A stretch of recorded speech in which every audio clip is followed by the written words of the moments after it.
Uncle আসসালামু আলাইকুম। ওয়ালাইকুম আসসালাম। ফুলে এভাবে হাত দিয়ে ছোঁয়াচ্ছেন কেন? এই পরাগায়ন করার জন্য, মানে মাছি তো আসে না এখন, আচ্ছা আচ্ছা, ওই ওষুধ দেওয়ার জন্য মাছি আসে না, তাই হলো এইভাবে পরাগায়নটা করতে হয়।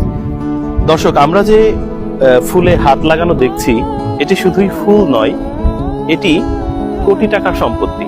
অর্থাৎ এটাকে বলা হয় ব্ল্যাক ডায়মন্ড। এটি সেই পেঁয়াজের বীজ, পেঁয়াজের বীজ, এটাই একেবারে কদম ফুলের মতো ফুটে আছে এবং এই ফুল ফুটে যাওয়ার পরপরই এর মধ্যে কালো রঙের দানা তৈরি দানা হবে, হ্যাঁ, যেটা অনেক দামি, প্রায় 1 কেজি 10,000 টাকার মতো দামি। আমার কাছে খুব অবাক লাগে যে এত দামি একটা ফসল, অথচ শুধুমাত্র আমাদের বিবেচনা বহির্ভূত কাজের জন্য এই ফসলটির পরাগায়ন প্রাকৃতিকভাবে আর হচ্ছে না। জি। আগে তো অনেক মৌমাছি ছিল, হ্যাঁ আগে ছিল, এখন মৌমাছি নেই। হুম। চিন্তা করতে পারেন যে আমরা এই যে প্রকৃতি পরিবেশ আমরা কিভাবে বিষাক্ত করে তুলেছি, যে এখন মৌমাছির সংখ্যা এত কমে গেছে, একেবারে নেই। পুরো জমিতে কোথাও মৌমাছির দেখা নেই।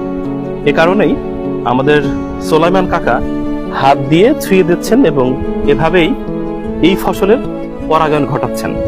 এটি কতদিন পর পর করতে হয়? এটা এইভাবে 15 দিন করা লাগবে। আচ্ছা আচ্ছা 15 দিনের ভিতরেই দানা এসে যাবে। আচ্ছা, তখন ওই কালোটা এসে গেলে পরেই তখন এই কাটা যাবে, এই এছাড়া আর কিছুই না। কিন্তু বেশ কষ্টসাধ্য। হ্যাঁ কষ্টসাধ্য, এই দৈনিকই এটা করা লাগে 15 দিন। আচ্ছা, আপনাদের ছোটবেলার কথা যদি আমি একটু স্মরণ করার চেষ্টা করি, ওই সময় তো মৌমাছির সংখ্যা ছিল না। হ্যাঁ তখন ছিল, তখন তো আর ওষুধ দিত না। ও আচ্ছা, তার মানে আপনি বলছেন মাত্রা অতিরিক্ত কীটনাশক স্প্রে করার কারণে হ্যাঁ মৌমাছি মাছি হ্যাঁ মৌমাছি আসতে পারে না।